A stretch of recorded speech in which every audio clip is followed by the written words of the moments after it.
Hello everyone, and welcome back to my channel. I'm coming to you from Paris, France. I'm here for the UK bank holiday weekend. It's gonna be a short trip, but it's gonna be a good trip. So I've just arrived here from the Eurostar train. Super easy to take from St. Pancras to Gare du Nord. Hopped in a taxi. I've checked into my hotel. I'm staying at the Hoxton Hotel, which so far is pretty cool. I always do dedicated hotel room reviews on my channel, so make sure you're subscribed down below if you want to check that out. But enough talking, let's go out and see Paris. All right, so my original plan was to walk straight from the Hoxton Paris all the way to the Luxembourg Gardens. And as often happens in Paris, I went a little bit off-piste, aka off the plan, off the trail.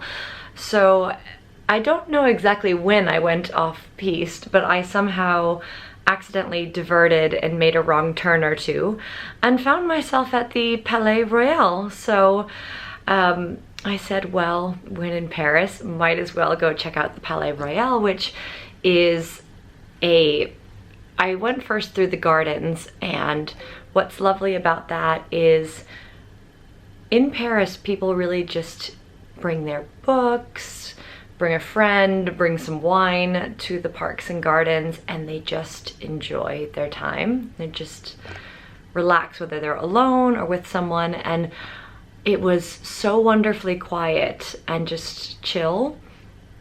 I loved it. And you're surrounded by this incredible architecture of the Palais itself. So the main body of the Palais-Royal was built in 1634, and that's the part that is opposite the Louvre. And the palace was then later completed and modified once it became a royal residence during the regency of Anne of Austria, and then the seat of the Orleans family in 1661. So it was then completed and modified for them in the 18th and 19th century. However, today you might notice the Palais-Royal itself has taken on really a completely different new meaning thanks to Instagram. And yes, I'm talking about those iconic columns that are black and white striped. Some are very short, some are very tall, and chances are if you follow an influencer on social media who's been to Paris, there's lots of pictures of them posing with these cool black and white columns in the Palais-Royal. So I did get to kind of giggle and watch some of the Instagramming in process as well as I was there. But no, I didn't. I was on my own, so I refrained from joining in on the fun. So after my little unexpected detour, I went back on the path and made my way over to the Luxembourg Gardens. But before I did that, I enjoyed some time crossing the bridge over the Seine.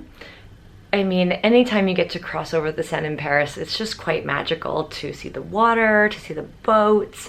And I had also the added benefit of the kind of early evening sunset kind of sky developing, which made it even more magical. My next stop was the Luxembourg Gardens, which is in the Saint-Germain neighborhood, and the lock screen of my phone is still Luxembourg Gardens, which from, oh gosh, probably from 2018 or 2019, I took this incredible picture of the fountain in the gardens, and I look at it every day and think about my wonderfully beautiful visit there. So it was definitely something I wanted to go check out. And anyone who is not new to this channel also knows I love parks and gardens and flowers. And oh my goodness, in the end of August when I was doing this trip, the Luxembourg Gardens were in full bloom.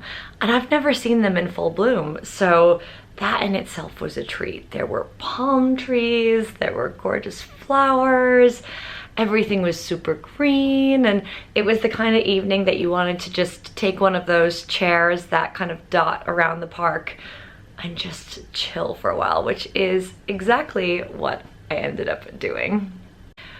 Okay, so a little bit of history on the Luxembourg Gardens for people like me who like to know a little bit of the history and significance of the places that they're visiting. So the Luxembourg Gardens were actually inspired by a garden in Florence, which now of course clearly I need to go to. I hope I'm pronouncing this correctly. The Bulbuli Gardens in Florence, which were created by Queen Marie de Medici in 1612.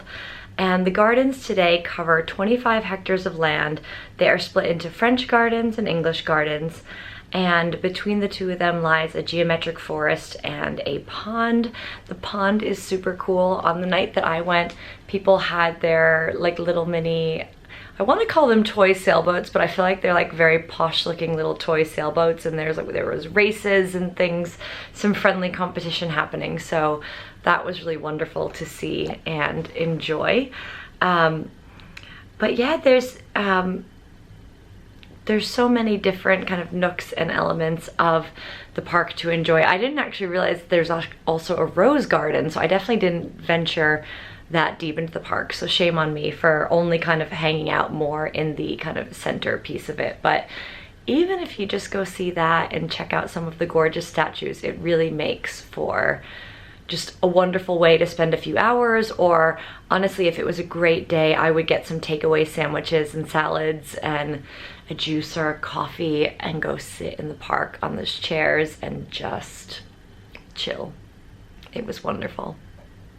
After that magical experience in the Luxembourg Gardens, I started to feel a little bit of rumbling in my tummy and the pangs of hunger kind of catching up with me. And I said, okay, right, I need to make my way either in Saint-Germain or back up to where the Hoxton is, because the area by the hotel is quite lively, and also Saint-Germain is super lively as well. So I did wander around to a few places I had flagged in the Saint-Germain neighborhood, but everything was so crazy crowded, it just seemed like I just wasn't gonna get a table. So I gave up and said, let me start walking back toward the hotel. So I crossed over another gorgeous bridge called the Pont des Arts, and it connects the Louvre and the Institut de France. And it feels like a very historic bridge because it's all made out of wood, and you do feel a little bit scary at times when you're like stepping on the wood and you feel the give with your weight.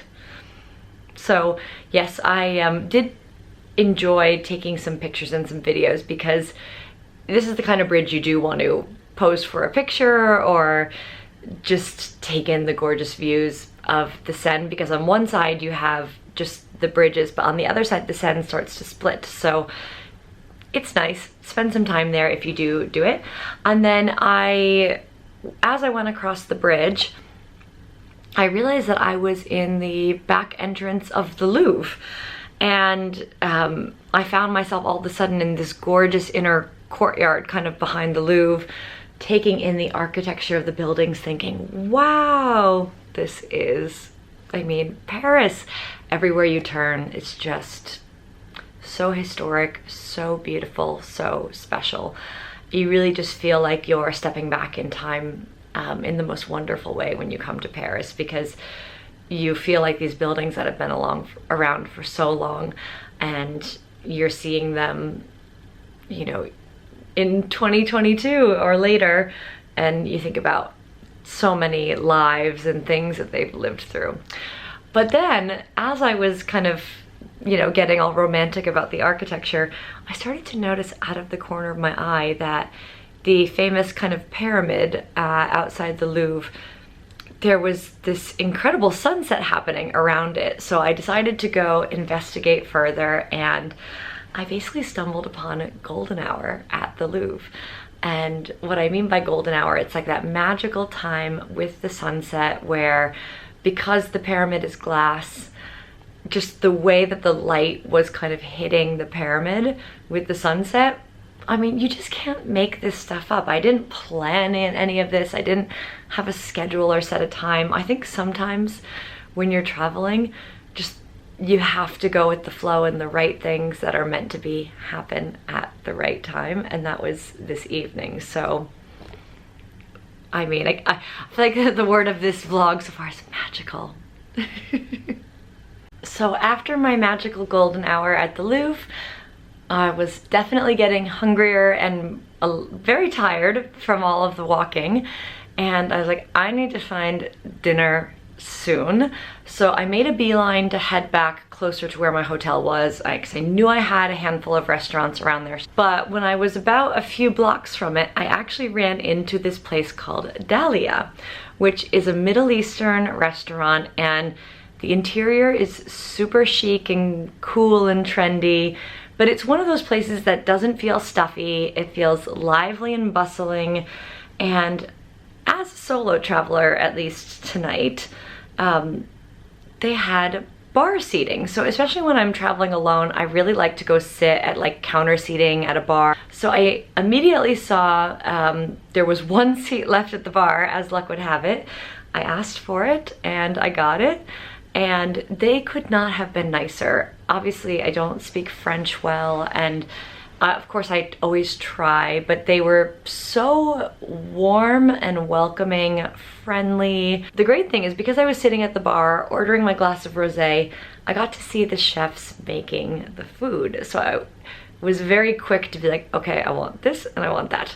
So the first thing that I ordered was an eggplant carpaccio, which really is like a work of art. So it is a kind of cooked eggplant, and they drizzle on it all these different seasonings, including, they have a date syrup, they have pistachio, they have rose petals and tahini. All of those are a few of my favorite things, so I was super happy with this dish. And you can eat it with a fork, but you can also slather it over the delicious bread, and I did a mix of both and I was very happy. And then the other dish that I ordered was a hummus with a kind of shawarma chicken, like shawarma spiced chicken, perfectly cooked, tender, great spices, and that came with a little bit of, like, I think it was like a harissa or chili seasoning, some fresh herbs, and just simple, delicious, like sesame seeds and things. I think it was sesame or sunflower seeds. Super delicious, wonderful flavors. And I think for me, with those two plates plus bread, I was super stuffed by the end. Sadly I didn't have room for dessert, which again, I would love to go back there with someone so I could try more of the menu. But yeah, the rosé that I had was great. Service was super friendly. And hilariously at one point, which is why I recommend you have to sit at the bar, they just gave everyone at the bar a shot all at the same time.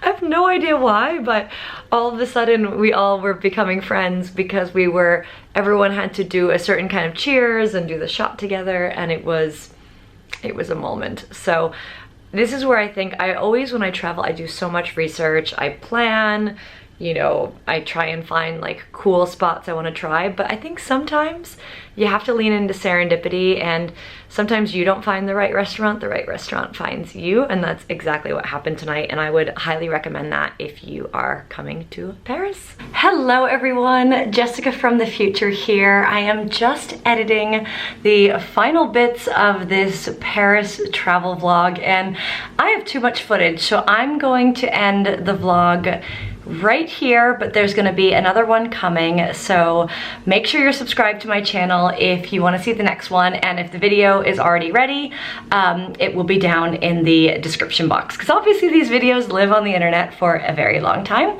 But thank you so much for tuning in. If you liked this video, please hit that like button. If you're not subscribed to the channel, please do that. That really helps this channel. And then leave a comment down below. Do you have any great things that are a must-see, a must-do, a great place to stay in Paris?